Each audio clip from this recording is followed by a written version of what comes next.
2015. What this means is that Medicaid and food stamps are virtually assured to be cut so that the Republicans can pay for tax cuts for millionaires and billionaires. Here's how this process works. The budget instructs the following committees to cut the following amounts. The Energy and Commerce Committee will cut $880 billion over 10 years, which is where Medicaid is funded. The Agriculture Committee will cut $230 billion, which is where food stamps are funded.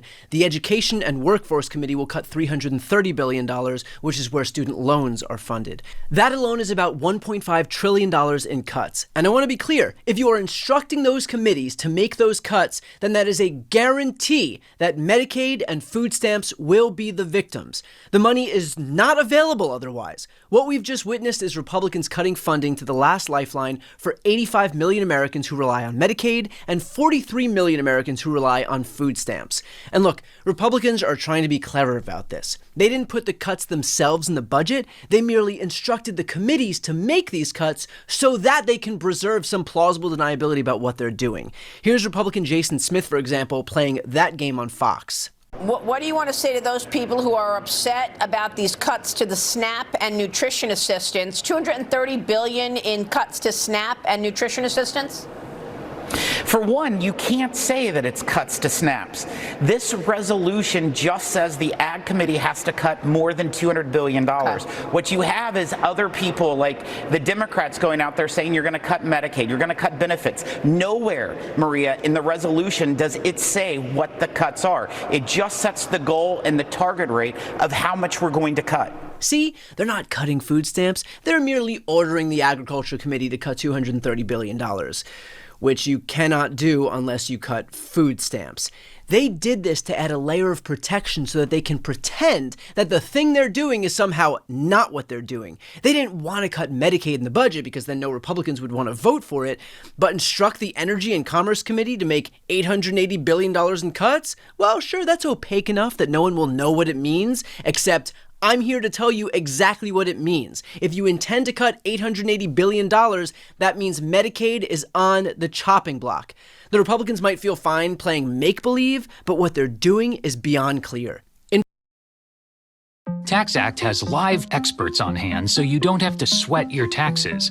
We're like the In fact, here's an example of that very doublespeak from Mike Lawler, who represents a very swingy seat in New York. Is Medicaid safe or is Medicaid going down?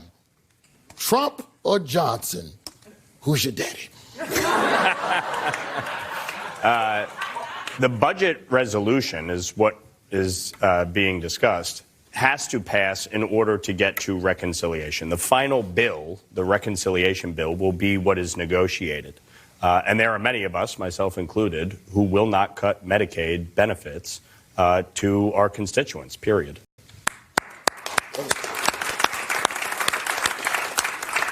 So when that bill comes to the floor and there's even $1 in Medicaid cuts, you vote?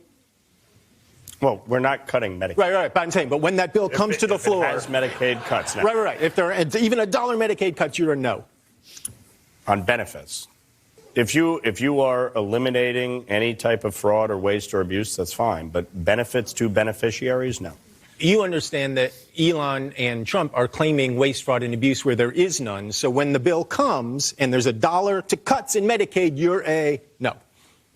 I will not cut Medicaid benefits, no. Right, so you're a no if there's even $1 in cuts to Medicaid. Very good. Damn it, he was doing so good. Well, because you're giving me politician doublespeak, and it's I'm not giving you doublespeak. You are. It's bullshit. You're just saying way more complicated than you want to make it. It's not complicated.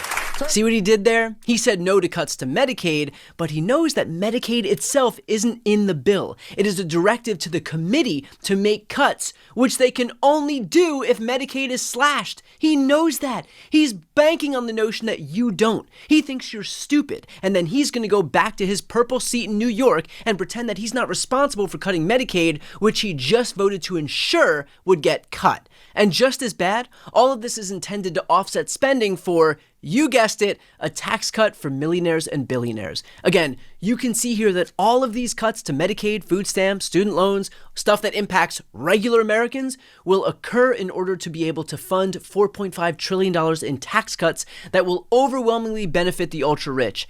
Here's what I mean. The top 1% will see an average $70,000 decrease in their tax burden. Meanwhile, a middle-class family will see an average $1,000 decrease in their tax burden. And working-class Americans, well, they'll see their tax burden decrease by just a few $100. If you're a regular American, how do you feel about the crumbs that you would get relative to the giveaway that the top 1% are getting? Do you think it's fair that the most vulnerable Americans lose their last lifeline, Medicaid, food stamps, also that the ultra-rich can enjoy a tax cut that is at least 70 times more than what you get? Republicans want to hand you some crumbs in one hand and expect you to be grateful, all the while taking away critical lifelines for Americans with the other hand and hope you don't notice. But I can assure you, we are paying attention. And the most insane part here, all of this is being done in the name of balancing the budget. But there would still be a $2.5 trillion deficit. That means roughly $20 trillion added to the debt over the course of a decade. $20 trillion! In other words, we gut essential programs like food stamps and Medicaid, and we continue exploiting the debt, which is the very thing that the Republicans have spent the last month pretending to care about. And don't take my word for it. Take that of Republican lawmaker Victoria Spartz, who tweeted, "The situation is much worse than it sounds, Representative Thomas Massie and Elon Musk. We are going to accumulate $24 trillion of additional debt in 10 years on top of the $36 trillion we already have, reaching $60 trillion. And guess what? She's right. And guess what else? She just voted for it. For the very bill that she herself admitted would explode the deficit and add ungodly amounts to the debt. Because for the umpteenth time, they do not care about fiscal responsibility. And they never have. Not now, not when they added $7.8 trillion to the debt during the first Trump term. That is branding to give cover to the fact that their sole priority, now, then, and forever, is giving rich people tax cuts paid for by stripping programs that the most vulnerable Americans need to survive. But hey, something pro-life. And mark my words, they've made a mistake. I'm old enough to remember what happened the last time Republicans stripped healthcare away from Americans in order to fund tax cuts for billionaires. In 2018, they did the exact same thing, proposing deep cuts to the Affordable Care Act. And guess what happened in the midterm cycle? They lost the House by the largest margin in modern American history, allowing Democrats to flip a staggering 41 seats that cycle. That is the sleeping giant that they've just awoken.